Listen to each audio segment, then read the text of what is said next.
में निजी विद्यालयों की स्थिति खराब हो चुकी है। पिछले 16 महीनों से विद्यालयों के बंद होने की वजह से स्कूल में काम करने वाले कर्मियों की माली हालत खराब हो चुकी है। आर्थिक तंगी से जूझ रहे निजी विद्यालयों के कर्मचारी अपना गुजरा चलाने में भी परेशानी का सामना कर रहे हैं। लेकिन इस बीच हैरानी की बात यह है कि केंद्र या राज्य दोनों में से किसी भी सरकारों के द्वारा इनके लिए कोई पहल नहीं की गई है। विद्यालयों की आर्थिक स्थिति की विकटता को देखते हुए निजी स्कूल संचालकों ने सरकार से तत्काल सुविधा देने की मांग की। इसके साथ ही निजी विद्यालय संचालकों ने अपने लिए विशेष पैकेज देने की भी मांग की है। Private school and children welfare association पिछले 16 महीने से लगातार भारत सरकार से और देश की विभिन्न राज्य सरकार से प्राइवेट स्कूल के करोड़ों टीचर और नॉन टीचिंग स्टाफ जो भूखे मर रहे हैं उसके लिए मांग करती आ रही थी कि जो 20 लाख करोड़ पैकेज भारत सरकार ने घोषणा की थी कोरोना काल में लोगों की राहत के लिए, उसकी मांग हम लोगों ने रखी कि स्पेशल पैकेज में हम लोगों का भी उसमें कुछ हिस्सा होना चाहिए। लेकिन किसी भी तरह ना तो केंद्र सरकार ने ना ही किसी राज्य सरकार ने कोऑपरेट किया और आज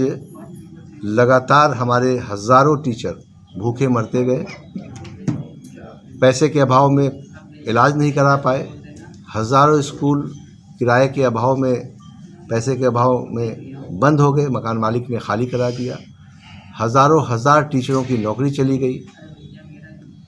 स्कूल पिछले 16 महीने से बंद है लेकिन सरकार लगातार बिजली बिल ले रही है, लगातार जो बसें हमारे कैंपस में बंद है उसका वो EMI, टैक्सेस, इंश्योरेंस सब ले रही है। स्कूल हमारे बंद हैं पिछले 16 महीने से लेकिन मकान का टैक्स सब कुछ ले रही है। तो मैं सरकार से ये मांग करता हूँ कि अगर आप नहीं चाहते हैं कि प्राइवेट स्कूल ख़त्म हो जाए तब तो अच्छी बात है, लेकिन अगर आप चाहते हैं कि प्राइवेट स्कूल रहे, बच्चे की पढ़ाई हो, तो इन सब टैक्सों को माफ़ किया जाए तभी विद्यालय फिर से खुल सकते हैं। नहीं तो स्कूल कर्ज से इतने डूब चुके हैं कि उनके अंदर जो क्षमता थी 16 महीने से अपने आप को बचाने की, अपने टीचरों को बचाने की, अब वो ख़त्म हो गई है और अब बहुत मुश्किल हो गया है स्कूलों को सर्वाइव करना। सरकार कहीं से भी कोई मदद नहीं कर रही है। इसी को देखते हुए एसोसिएशन ने जो हमारे हज़ारों बच्चे स्कूल के जिनके अभिभावक कोरोना काल में मर गए और उनके पेरेंट्स अब इस दुनिया में नहीं रहे, उन बच्चों के लिए एसोसिएशन ने लोगों से मदद मांगी और इसी मदद में RD इंजीनियरिंग कॉलेज जो गाज़ियाबाद का सबसे प्रतिष्ठित और उत्तर प्रदेश का सबसे बड़ा कॉलेज है, उसने 50 ऐसे बच्चों को पढ़ाने की घोषणा की एसोसिएशन के रिक्वेस्ट पे जिनके अभिभावक इस दुनिया में नहीं रहे हैं और उनको फ्री में 4 साल तक बच्चे को पढ़ाया जाएगा। ना तो उनसे कोई फ़ीस ली जाएगी, ना ही हॉस्टल की कोई फ़ीस ली जाएगी, ना ही किसी किताब की फ़ीस ली जाएगी। और ऐसे बच्चे जिनकी अब दुनिया सब कुछ ख़त्म पे दिखाई दे रही है क्योंकि अब उनके पास कोई मदद करने वाला नहीं है, इस घड़ी में RD इंजीनियरिंग कॉलेज के चेयरमैन राकेश शर्मा जी और डायरेक्टर डॉक्टर संजीव शर्मा जी ने पहल की, एसोसिएशन को कोऑपरेट किया। मैं उन लोगों का धन्यवाद देना चाहता हूँ कि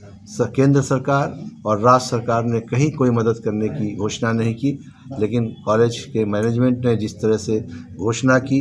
जिस तरह से बच्चों को फिर से मेन स्ट्रीम में लाने के लिए पहल किए, इसके लिए मैं उन लोगों को धन्यवाद देना चाहता हूँ। लेटेस्ट खबरों के लिए देखते रहिए MUZ न्यूज़ और ताज़ा अपडेट पाने के लिए चैनल सब्सक्राइब करना ना भूलें।